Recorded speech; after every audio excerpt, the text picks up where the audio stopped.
Hello, I'm Domonique Foxworth, joining you from Podville Media in Washington, D.C. Today we discuss the double standard in the Motor City, what's next for Deshaun Watson, and how the NFL is dealing with the pandemic. Warning, this week I'm bringing the heat and throwing bows like Jalen Ramsey and Golden Tate, because I don't give a damn.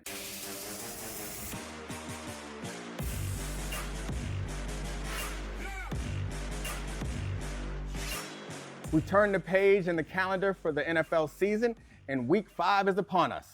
To discuss that and more, I'm lucky to be joined by ESPN NFL reporter Kimberley A. Martin. What up, Kimberly? Hello, friend. How are you? I'm good. What's the A stand for? We're not that tight.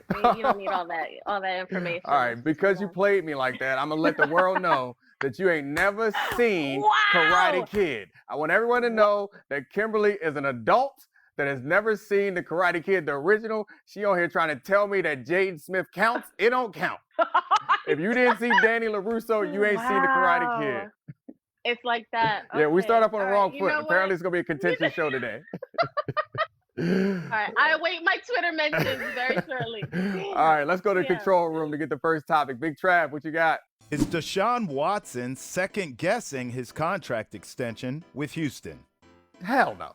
I mean, I think it was $160 million. I don't think that anyone second-guessed $160 million. But while it does feel like a crazy question, I understand why you might ask, because obviously his coach is gone, his general manager is gone. They haven't protected him all that well, and the future doesn't feel that bright in Houston for a guy like Deshaun Watson, who's supremely talented. But Kimberly, what do you think's going down in Houston, and you think Deshaun Watson feels comfortable in his position there now? Well, like you said, he's got 160 million reasons to be very comfortable in his position. They have a lot of money locked up in him, as they should.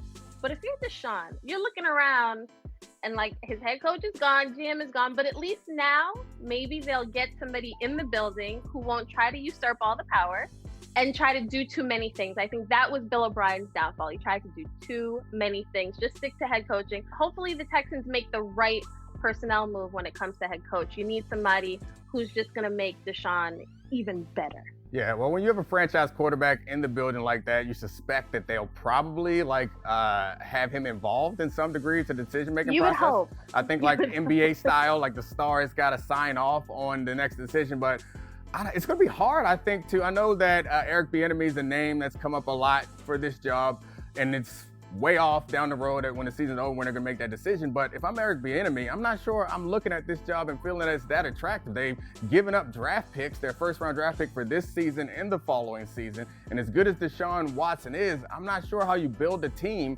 when you kind of traded to win right now and try to save Bill O'Brien's job.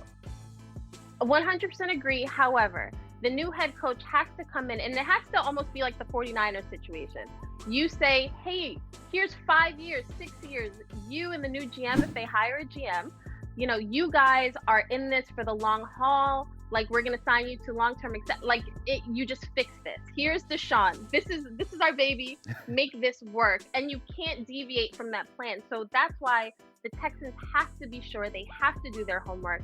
Eric Bieniemy, I don't know why this guy's phone isn't ringing every offseason and why he doesn't have a head coaching job. Somebody like Brian Daboll up in Buffalo, we talk about Josh Allen.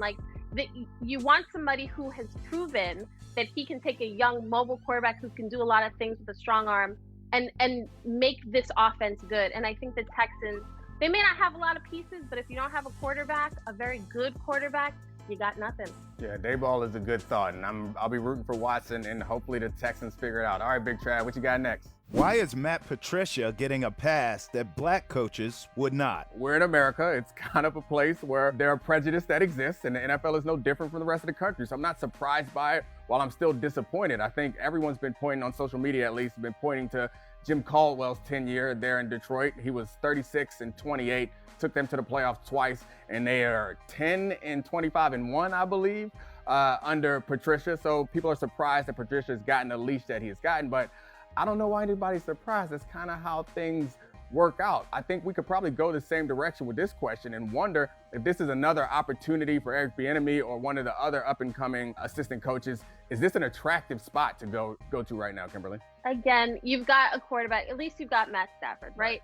But I think it comes down to also management, you see this in Atlanta too, management gave a recent vote of confidence to Patricia. Like, we believe in Patricia. We think he's going to turn around. Falcons, same deal. And what you're seeing, and pause.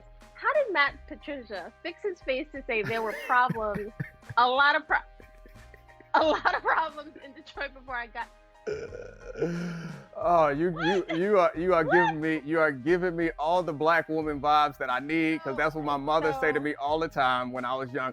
Don't even fix your lips to lie to me right now. And Matt Patricia, he positioned his lips in such a way that he just said the nonsense like we couldn't go and look at the history. Fact check, like, that's a lie. Well, Jim Caldwell is coming out like a big winner. I don't know if he wants to be a head coach again in this league, but he's got that effect that it feels like an Obama effect, where we look back and say, oh, maybe things weren't as bad as we thought at the time. They were better than we remember. That's like, I wasn't so terrible, yeah. All right, Big Trav, what's next? Can the NFL improve their COVID-19 protocol?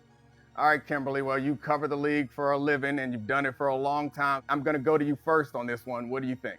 What more can the league do? In all honesty, the protocols that they have in place, NFL facilities are actually the safest, cleanest, that's the safest place you could be right now. So the tests that we're seeing, if the tests are accurate, which we assume they are, it comes down to coaches, players, are they following the protocols? I don't think the league can do much more. You saw this recent memo where they are adamant about, if you don't follow protocols, we could take drastic, like, we are fighting people. You saw some Raiders players get fined for having their mask down at one point, not wearing masks at a charity event. The league is not playing around. I don't think there's any more the league can do at this point. It really is on the people involved. Yeah, I think you're right. And they've also started planning some sort of surveillance situation that the league announced recently. They're going to have cameras in the facilities that they're going to be watching and punishing people who don't stick to the protocols. Big Brother is not playing around. Yeah, the league going to get that money. If I have a good team, if I'm in Kansas City right now, and I'm the mayor, I'm locking down everybody, because we are not going to get Patrick Mahomes sick. I was watching that game, the Monday night game that they played, and I was uncomfortable with how players after the game decided that it was okay to come over and talk to Patrick Mahomes face to face. Like, no. Like, get back. Don't ruin 2020 any more than already has been ruined. At least protect our man, Patrick LeVon Mahomes. LeVon. he's the only one winning in 2020. Yeah, Super Bowl champ, getting married, baby on the way. He's living his life right now. So don't mess up Patrick's flow. Yeah, and never forget the LeVon. It's my favorite part. Don't forget the LeVon and Mahomes. And before we go, every week we challenge our guests to put their Twitter avatar on the line in a game we call Bet Your Avy. Kimberly, the loser of the bet, has to change their Twitter profile picture to whatever the winner wants for 24 hours. I'm 1-2 so far this season, so I really need a win. All right, Big Trav, what's the bet? Who you got, the Buccaneers or the Bears? Yeah, I already know. I've already decided if you lose that, I'm giving you Danny LaRusso. You are getting Danny LaRusso. All right, we let the guests choose, so the Bucs or the Bears. I'm going to try my best to use my mental powers to force you into picking the wrong team. All right, who you got? I'm not betting against Tom. No way. The Bucs are winning this game. Nick Foles and the Bears. Nick is great as a backup, but he's a little shaky as a starter, so I'm going with my man, Tom Brady. Yeah, it didn't work, obviously. I think you're right. I think Tom Brady and the Bucs are going to win. Tom Brady, despite that pick six last week, he played really well. That Bucs defense has been awesome all season. But I'm going to try to convince myself that the Bears are going to win because Nick Foles is the Brady beater. Like, we go back to that Super Bowl they won, that historic run. Nick Foles is going to be emboldened by seeing Tom Brady on the other sideline. He's going to play so much better, and it's not as if they don't have playmakers on defense. I am going to convince myself that they're going to come and get this win. I believe it. I can't wait to put Danny LaRusso as your profile picture for 24 hours. Okay, we'll see if that happens. All right, Kimberly, thank you so much for joining us. It's been fun. I hope we can have you back again soon. Thank you for having me. Bye. That's it for this week. Follow the Undefeated on Instagram for the IGTV version of I Don't Give a Damn. You're welcome.